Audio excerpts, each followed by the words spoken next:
Welcome back to Rock Your World. This new piece is called Playfulness and the Shadow Self, and I'm using a new prompter, so we'll see how this goes. So, the more playful we are, the more we can let go of being right. The basis of forgiveness is admitting we might have a blind spot. To acknowledge we might be wrong allows release of our dark side or our shadow self. Many people are basing their opinions these days around a system of life and political structure that really no longer exists. We're moving like ghosts, not really realizing that the old ways of thinking have died. Literally, a new world is being born, and we got to hop on the peace train and leave a lot of the old notions behind. Millions of Americans trust social media now more than news reporting.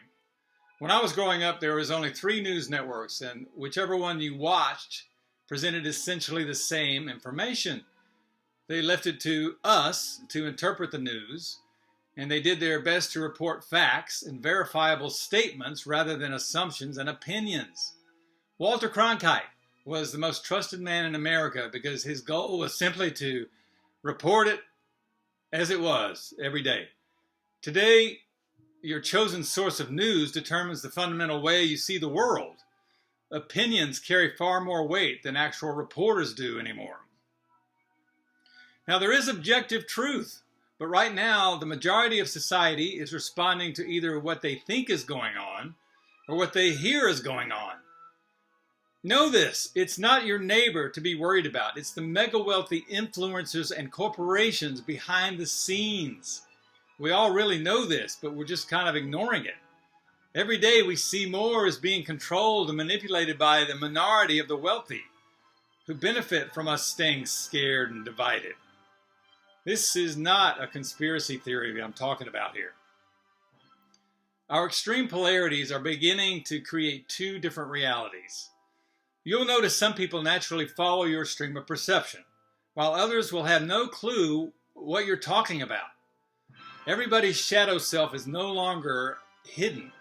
The pressure will increase to either move deeper into fear or love. That's the basic choice each of us has to make. If you're doing your shadow work, acknowledging your dark side, you're going to feel different from other people. Many folks will not be able to handle this increased pressure, and people will either seek a deeper meaning of life or collapse into denial and outright terror about the changes that are coming. This is no joke. Life and energy will have to come from within us and not from false gods of materialism and technology. The best investment is in developing our hearts. Now, you may have known there was widespread corruption, but now you likely feel disappointment and grief about how severe it is and how divided people really are, with perhaps even friends and family just becoming numb about it. However, it's important not to make anybody wrong for where they're at, because then we're not recognizing parts of ourselves, our shadow self in that reflection. Have we not, just like them, also been self-absorbed and closed-minded at some point? Life is about rescuing one another from illusion and seeing the reflections of our shadow that needs to be reclaimed. There's nothing better than helping and seeing another human being open to their true greatness. To blame our leaders or society is not a solution. Each person must ask, where am I avoiding my own shadow? What I don't want to see. No matter how much we envy someone because of what we think they've achieved, each of us has a connection to a greater power that will provide everything we need if we let it. The algorithms that underpin social media businesses weren't created to filter out what's false. They were designed to make people engage as much as possible by showing them things that they're most likely to be outraged or titillated by. When you're in the business of maximizing engagement, you're not interested in truth at all. You're interested in what gets people riled up and addicted to your narrative. We're in an age pulled by our minds instead of our hearts. Because without heart, the mind gravitates towards lower desires, survival, and increasing fear. Very important that our young people at this time be guided more by doing what they love than by social pressure to achieve material success. Legislation, no matter what form of government, will never bring peace. You cannot legislate people to be virtuous. Human nature always rebels against control.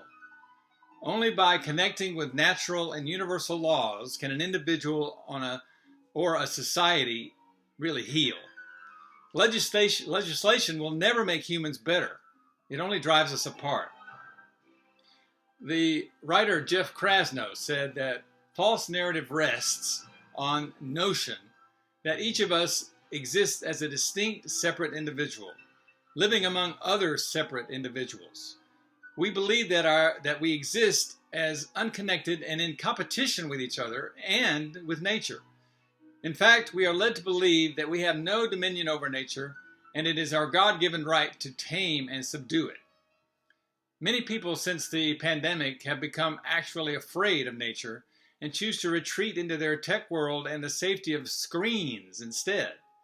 Believe me, the most important thing we can do now is get out and have some playfulness in nature and try to come from our hearts with every decision we try to make. Thanks for listening to Rock Your World, and see you next time.